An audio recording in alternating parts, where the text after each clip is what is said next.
Keputusan terbaik yang dapat kita buat dalam hidup adalah mengikut Yesus. Namun, mengikut Yesus seringkali mendatangkan banyak tantangan. Bahkan, Yesus memberitahu agar kita bersiap-siap untuk menghadapi tantangan dan bahkan penganiayaan. Bagi kita, ujian sejati dalam beriman tidak datang pada masa yang mudah, melainkan pada masa sulit dan penuh keputusasaan. Setelah berhasil dalam perjalanan misionaris pertamanya di Galatia, Paulus memulai perjalanan keduanya dengan kesulitan. Bahkan sebelum meninggalkan Yerusalem, ia mengalami perpisahan yang menyakitkan dengan mentor, rekan kerja, dan sobat lamanya, yakni Barnabas. Kemudian ketika Paulus berangkat menuju wilayah Asia dengan rekan barunya, Silas dan Timotius, mereka terus mengalami rintangan dan rasa frustasi. Namun, di tengah tantangan tersebut, mereka menerima pesan Allah untuk mengubah tujuan. Mereka harus melintas ke Eropa dan membawa pesan Injil ke Makedonia dan wilayah Yunani. Bisa dibilang, Paulus senang dan nyaman berkunjung dan mengajar di wilayah ini karena seperti Paulus, budaya Yunani sangat menjunjung tinggi intelektual, akal budi, dan filsafat. Orang-orang Yunani terbiasa dengan para guru yang melakukan perjalanan antar kota mengambil uang untuk pengajaran mereka. Guru-guru ini lihai dalam berpidato, mereka lihai berkampanye agar terkenal dan kaya raya. Ketika datang ke Makedonia, Paulus tidak ingin dianggap sebagai salah satu guru Yunani yang cari untung saja. Agar ajarannya dapat didengar oleh semua orang secara gratis, Paulus melakukan pekerjaan yang dipandang sebelah mata oleh guru Yunani. Ia bekerja sebagai pembuat tenda. Hal inilah yang membedakan Paulus dan pengajarannya dari guru lainnya. Apa yang menjadi pengajarannya? Pengharapan. Paulus membawa pesan pengharapan yang kekal ke dalam budaya yang tidak punya pengharapan di kehidupan nanti. Orang Yunani menganut politeisme yang menyembah puluhan dewa-dewi yang tidak bisa diandalkan, seperti Zeus sang raja dan dewa langit, Poseidon dewa laut, dan Hades dewa kematian dan akhirat.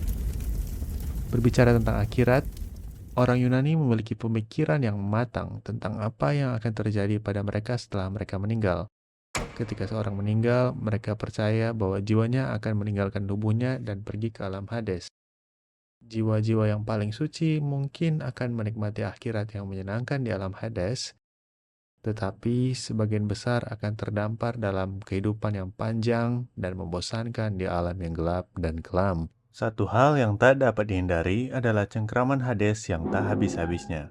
Hades menguasai dan menjebak jiwa mereka untuk selamanya.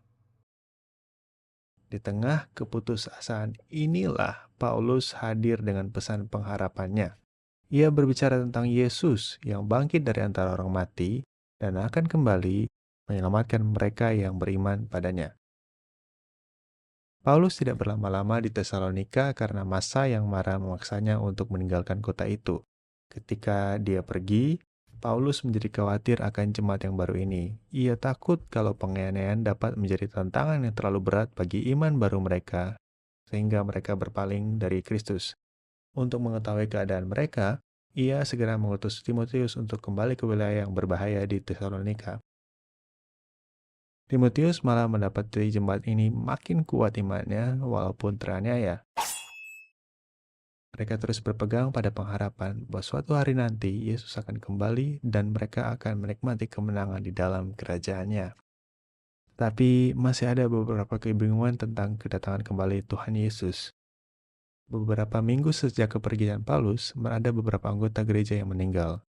Mereka masih kesulitan memahami gagasan tentang kebangkitan kembali di masa depan karena cara berpikir Yunani mereka. Karena itu, mereka takut kalau yang mati sebelum kedatangan Yesus akan terperangkap di alam Hades dan tertinggal di kerajaan Kristus yang akan datang.